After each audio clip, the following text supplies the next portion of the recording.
umpisahan na natin. Ito na yung apples na hinihiwa-hiwa ko siya. At saka, ito na rin yung mga sugar, flour, at saka baking powder, vanilla sugar, at saka butter or margarine. Kaya nilagay ko na lang sa micro-oven yung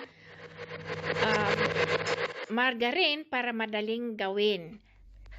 So, ang margarine at saka sugar, i-ano natin, paghaluan natin ng maigi. At saka lagyan natin ng baking powder at saka vanilla sugar. Okay.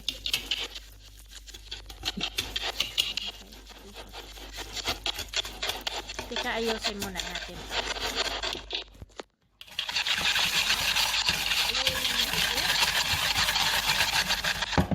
Para margarine at baking powder magkahalo ng maayos. Ilagay na natin yung eggs. Yung tatlong eggs. Ayan.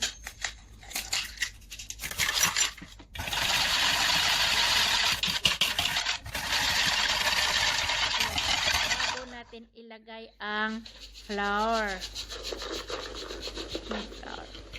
Ayan.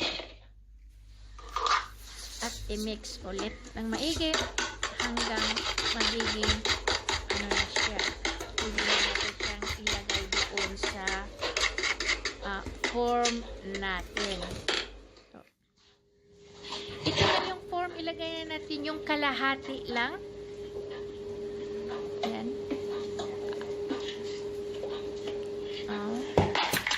At ayusin na ano natin para pagkatapos niyan, ilagay na natin yung lahat ng yung apple. Ayan.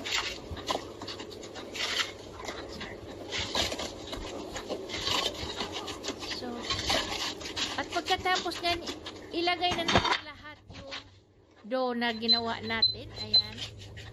At saka, ayan, pwede na natin yan siyang i-bake after nyan.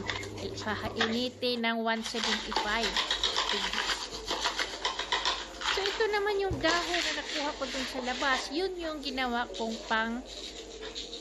pang-design. At saka yung flour, sugar ang gamit ko. Ayan.